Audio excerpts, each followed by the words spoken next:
What is going on, everyone? Welcome to another very exciting episode right here on the MIgardener channel. In today's episode, we're going to talk all about pre-soaking. What is pre-soaking and which seeds need it and why do you have to do it? So pre-soaking, to start, is the process of soaking your seed before you plant it. It's that simple. You know, pre-soaking is something that a lot of people, they swear by, with seeds that might not germinate as easily. They might not germinate as quickly, or they might have a hard seed coating that does not allow water to really penetrate the seed very well. Those are all prime candidates for pre-soaking. So if you can think of, say, a seed that has a very, very hard seed coating, say artichoke. An artichoke has a very hard seed coating. The artichoke seed has a very hard seed coating. Those seeds don't readily absorb water very well, and so they might take a long time to germinate. So if you pre-soak them, that helps to absorb some water. It helps to expedite the sprouting process. Now, with vegetables, things like peas, beans, and corn are your most popular candidates for garden veggies because they are ones that they germinate very quickly, but they have spotty germination. And the reason why they have spotty germination, we'll get into, but it has to do with, when you pre-soak, you're actually expediting the germination process, which will kind of circumvent or kind of avoid those problems that can happen in the garden when you just take a seed and put it right in the garden. So with that being said, those are kind of some seeds that you can pre-soak, but I want to talk about some seeds you wouldn't want to pre-soak. So you don't want to pre-soak things like peppers, tomatoes, lettuce, broccoli, cabbage. You don't want to pre-soak those. The reason why is because they sprout very easily, they have very good germination rate, and the seeds are very, very small. You don't typically pre-soak very, very small seeds. I'm sure there might be one or two small seeds that you do pre-soak, and obviously, there's always going to be those outliers, but typically seeds that you soak are very large. They're very protein rich. And in that last little bit there, that last little bit of information is kind of the prime reason why you pre-soak. And that's because they're protein rich. The seeds are protein rich, meaning that they're a prime food source for things like bacteria, fungi, and insects. Seeds that are very, very small are not very protein rich. They're very, very, very small seeds, so they have very little surface area, and they also are not a very good food source for insects, bacteria, and fungi.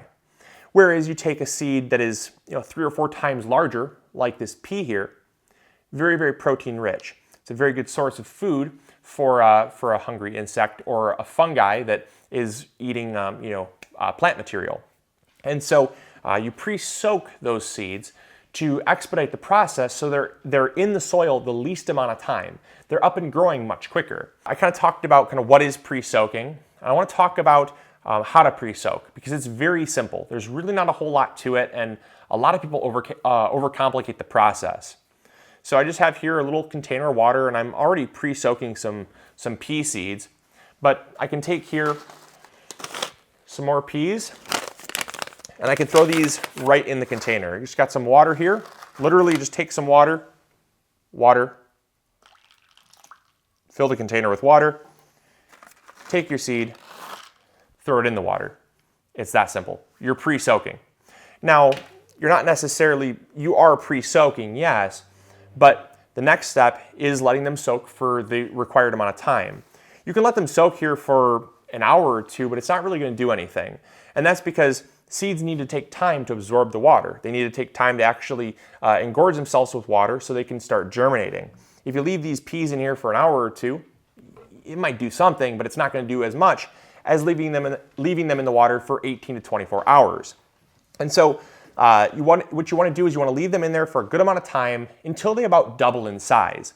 Once they double in size, take them out and actually put them in the soil and start them immediately.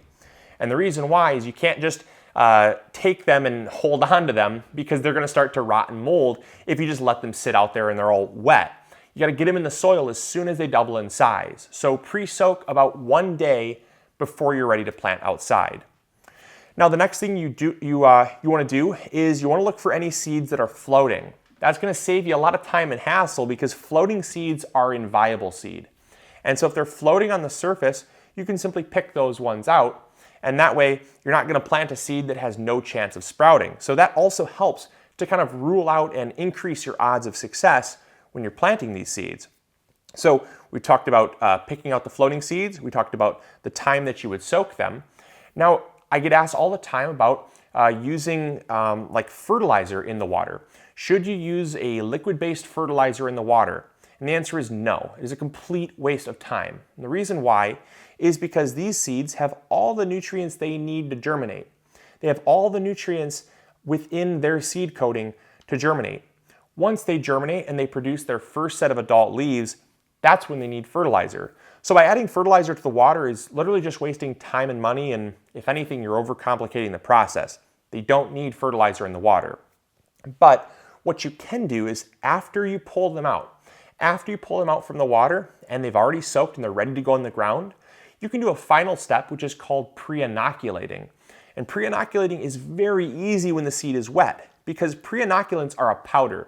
It's usually a bacteria and a fungi, or one or the other, or both, that is mixed into a powder.